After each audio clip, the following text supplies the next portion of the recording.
સોલંકી નામની યુવતીએ જીવન ટૂંકાવ્યું છે તે કેસે નવો વિવાદ સર્જાયો છે। કોમલે ઝેરી દવા પીને જીવન ટૂંકાવ્યું હતું, જે બાદ તેના પરિવારે ભુવા કેતન સાગઠિયા પર ત્રાસ આપવાનો આરોપ લગાવી જીવન ટૂંકાવ્યાની દુષ્પ્રેરણની ફરિયાદ નોંધાવી છે। પરંતુ કેતન સાગઠિયાએ એક વિડીયો અને સ્ક્રીનશોટ જાહેર કરી પોતાનો બચાવ કર્યો છે। કેતનનો દાવો છે કે કોમલે તેના માતા પિતાના ત્રાસથી કંટાળીને જીવન ટૂંકાવ્યું, નહીં કે તેના કારણે। તેને એક મેસેજનું સ્ક્રીનશોટ બતાવ્યું જે કોમલે તેને મોકલ્યો હતો। મેસેજમાં કોમલે લખ્યું હતું કે તેના પિતા દારૂ પીને ઘરે ઝઘડો કરે છે, જેનાથી તે પરેશાન હતી। કેતને કહ્યું, મને ખોટી રીતે બદનામ કરવામાં આવી રહ્યો છે, મારી અને કોમલ વચ્ચે કોઈ જ મતભેદ ન હતા। પોલીસે કેતન સાગઠિયા સામે ગુનો નોંધી તપાસ શરૂ કરી છે। પરિવારના આરોપો અને કેતનના દાવા વચ્ચે સત્ય શું છે તે હજી સ્પષ્ટ થવાનું બાકી છે। આ કેસે રાજકોટમાં ચર્ચા જગાવી છે અને પોલીસની તપાસ પર સૌની નજર છે। મારું નામ કેતન નીતિનભાઈ સાગઠિયા, જે અત્યારે મારા વિડીયો બધા વાયરલ થાય છે, બરોબર, એ બધા ફેક વિડીયો છે। એ લોકોએ મારી માથે આક્ષેપ નાખ્યો છે કે મારી છોકરીને દવા પીવડાવી દીધી, આ તે કોઈ વસ્તુ છે નહીં। અમે બે 4/4/2023 થી પરિચયમાં આવ્યા, કોઈ દાણા જોવરાવા આવી ને એવું કંઈ હતું નહીં। એના સગા ફૂઈના છોકરા વિકી ગોહેલે અમારા બેનો પરિચય કરાયો। ત્યારબાદ મારા માતાજીના માંડવામાં એનો પરિવાર આખો આવ્યો, એનો ભાઈ બધા આવ્યા હતા, એની બેન ને બધા મારી જોડે આવ્યા હતા। અને હા, કે એ લોકો કહે છે કે લોન લીધી, તો એની છોકરી નોકરી કરતી હતી, તો નોકરી ઉપર ચંદ્રાણી હોસ્પિટલમાંથી એને જોબ છોડી દીધી। કાયમ રાતે ઘરેથી ખોટું બોલી અને મારી પાસે આવતી, અહીંયા મારી સાથે રહેતી, અને એને લોન લીધી છે તો એના મમ્મીને અને એના પપ્પાને મહિને ને મહિને પગાર દેવા માટે એને લોન લીધી છે। અને હા, જે એમ કે મારી માથે લોન લીધી છે 3 લાખ રૂપિયાની, એના પપ્પા માથે લીધી, એ વાત સાચી છે। પણ હા, એને એની ફી ભરી છે અને એને એકલી એ નથી લીધી, એને અને એના ભાઈ અનિલભાઈ, જે એના માનેલા ભાઈ છે અનિલભાઈ, એ બે ભાગમાં લીધી છે। એના હપ્તા પણ હું ચૂકવી રહ્યો છું। અત્યારે જે બધી લોનો લીધી છે એના બધાના હપ્તા હું ચૂકવી રહ્યો છું।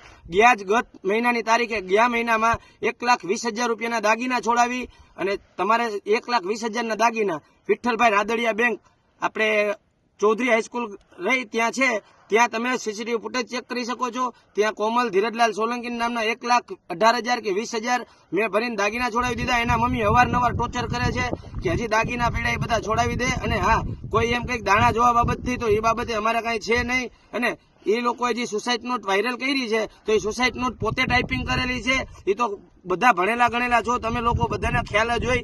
જે મારી પાસે સુસાઇડ નોટ છે, મને ખ્યાલ નહોતો કે મારા આટલા બધા વિડીયો વાયરલ થયા છે। મને કાલે ખ્યાલ આવ્યો એટલે મેં સુસાઇડ નોટ વાયરલ કરી। અને હા, એના મમ્મીને એને બધાને એવું હતું, તો 6 દિવસ લગીન મારી સાથે લોકઅપમાં હું હતો। 6 દિવસ ત્યાં તાલુકા પોલીસ ચોકીના સીસીટીવી ફૂટેજ ચેક કરી લ્યો, ત્યાં હતી। એના મમ્મીને એને લેવા આવ્યા, પરાણે જબરદસ્તી મારી માટે ફરિયાદ કરાવી અને 151 કરાવી। એ 24 કલાક મેં જેલ કાપી અને એ મને એને જ છોડાવ્યો। તો જો એના મમ્મીને એને હેરાન કરતા ના હોય તો એ શું લેવા એની સાથે ના ગઈ? એના પપ્પા દારૂ પીને ડેલી ઝઘડો કરે છે, એના મમ્મીને મારે છે, એટલે એ કંટાળી ગઈ છે અને મારી સાથે જ રહી છે। અને એના મમ્મી ડેલી ફોન કરે છે, ડેલી। અને આ બનાવ બન્યો ત્યારે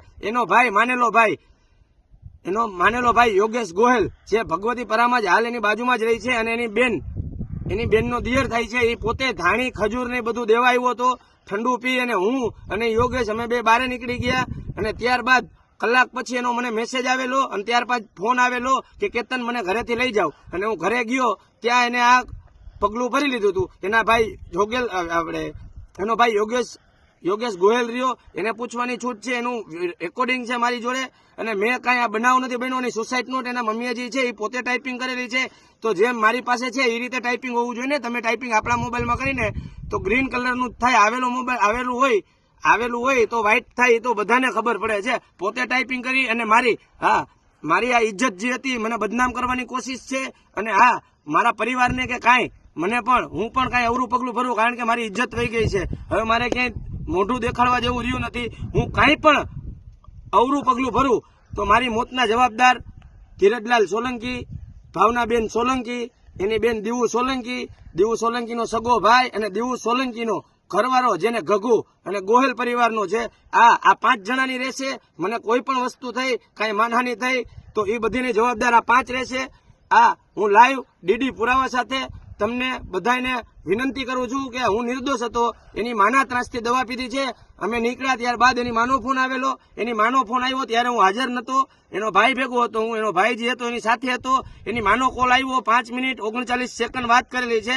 જે પણ હું તમને સ્ક્રીનશોટ રૂબરૂ હમણાં મૂકીશ. અને એને જે મને મેસેજ કર્યો હતો બુધવાર 13 તારીખ 6 ને 11 કે 8 એવી રીતે એને મને મેસેજ કર્યો હતો. તરત હું ઘરે ગયો, ઘરેથી સીધી એને હોસ્પિટલ લઈ ગયો અને ચક્કર આવવા માંડ્યા હતા.